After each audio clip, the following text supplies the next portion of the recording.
آپ کہتے ہیں جی جب تک مینڈیٹ نہیں ملے گا ہم لوگ کوئی بات چیت کرنے کے لیے تیار نہیں ہے. کوئی ایک آپ کے اندر سے شخص اٹھتا ہے, میں آفریدی صاحب کی بات کر رہا ہوں, آفریدی صاحب کہتے ہیں جناب ہم پنڈی اور اپارا والوں سے بات کریں گے. اب لیٹلی تو کوئی کسی سے بھی بات کرنے کے لیے تیار نہیں ہے. So where do we go from here, کہاں جائیں ہم لوگ؟ ولا تقنطوا من رحمت اللہ. آپ یو ڈونٹ لوز ہوپ. آپ اللہ سے نا امید نہیں ہوتے. نہیں وہ ہم جہاں نہیں سارے راستے بند, جہاں دیکھیں جہاں سارے راستے بند ہوتے ہیں وہاں ایک راستہ ہمیشہ کھلا ہوتا ہے. لیکن وہ راستہ ملتا صرف انہی لوگوں کو ہے جو مخلص ہوں.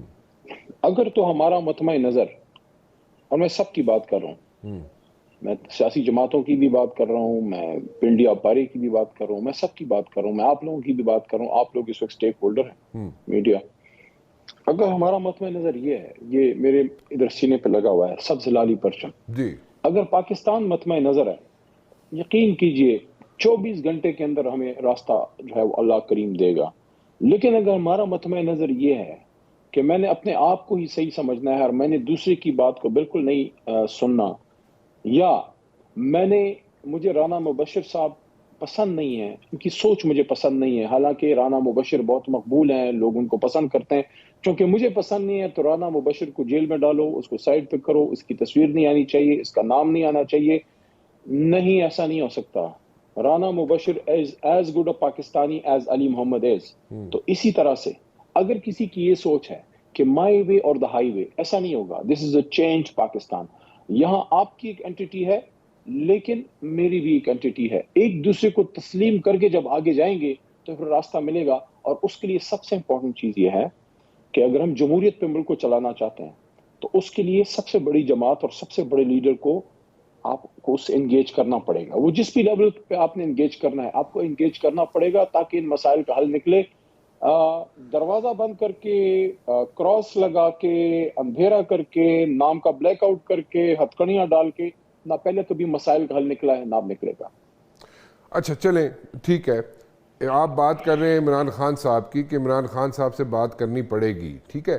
سو عمران خان صاحب سے اگر بات کرنی پڑے گی تو عمران خان صاحب سے ابھی تو بات کرنے کے لیے ایز سچ کوئی تیار نہیں ہے, یا اگر کوئی ایسی کوئی چیز ان دا آفنگ ہے, کچھ چیزیں اگر پائپ لائن میں ہیں بھی تو فی الحال سوال رکھ سکتا ہوں؟ جی please please. Just for food of thought, کہ کیا 25 کروڑ عوام یا 23 یا پتہ نہیں جتنے بھی کروڑ ہیں, لیکن کافی سارے ہیں, ہم آپ اور میں اور ہمارے جو بڑی فیملی ہے پاکستانی جس کو کہتے ہیں, کیا 25 کروڑ سٹیک ہولڈر ہے؟ مجھے چھوٹا سا جواب دیجئے, پھر میں اپنی, اگر نہیں ہے تو پھر آپ اپنا سوال جی بالکل ہے جی, اس میں کوئی شک نہیں ہے, there is no argument about it. اگر سٹیک ہولڈر ہے تو اس کا مطلب یہ ہے کہ پاکستان کے لیے جو بھی منصوبہ کسی کے پاس ہے, وزیر اعظم کی کرسی کے پاس ہے, صدر کے پاس ہے, میرے پاس ہے, آپ کے پاس ہے, اپارا کے پاس ہے, پنڈی کے پاس ہے, ادھر ہے, ادھر ہے, سوات ہے, مالکنڈ ہے, سندھ ہے, جدھر بھی ہے, اگر اس منصوبے کی کامیابی کے لیے آپ کو 25 کروڑ عوام کی سپورٹ چاہیے تو پھر یہ نہیں ہو سکتا کہ 25 کروڑ عوام کی ریپرزنٹیٹو بڑی جماعتوں کو آپ مائنس کر کے اس قوم کی سپورٹ لیں. اگر قوم کی سپورٹ نہیں ہوگی, یہ بات کلیئر ہو گئی کہ وہ آپ کا جو پروجیکٹ ہے اٹ از باؤنڈ ٹو فیل. جس بھی جماعت کے پاس مینڈیٹ ہے, میں تو ایک جمہوری آدمی ہوں, میں ایک سیاسی ورکر ہوں, ایک ایسے خاندان سے میرا تعلق ہے جس کے جد امجد یا میرے دادا نے پاکستان بنانے میں ایک سیاسی کردار, ایک کارکن کے طور پہ علی گڑھ تحریک سے تعلق ہے ہمارا. ہم تو یہ سمجھتے ہیں کہ تحریک انصاف تو بہت بڑی جماعت ہے, مسلم لیگ نون بھی پنجاب کی ایک بڑی جماعت ہے, یا اور بھی پاکستان میں ان کی ریپرزنٹیشن ہے, یا پیپلز پارٹی.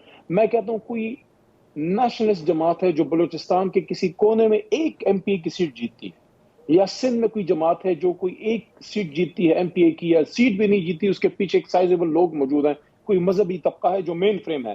میں پروسکرائب کی بات نہیں کر رہا, آپ کو ان کو انکلوزیو کرنا پڑے گا. You have to engage with them, because اگر ہم یہ چاہتے ہیں کہ یہ ملک اور اس کی 25 کروڑ عوام میں قوم کی طرح بیہیو کرے, قوم کی طرح وہ آگے چلے, تو پھر ہمیں انکلوزیو پالیسی کرنی ہوگی. جب ہم ایکسکلوزیونیس کی طرف جائیں گے, ایک طرف تجربہ ہم کر چکے ہیں 71 کا, اور اس کا رزلٹ کوئی اچھا نہیں تھا, اس لیے ہمیں ایکسکلوزیونیس کی طرف نہیں جانا چاہیے.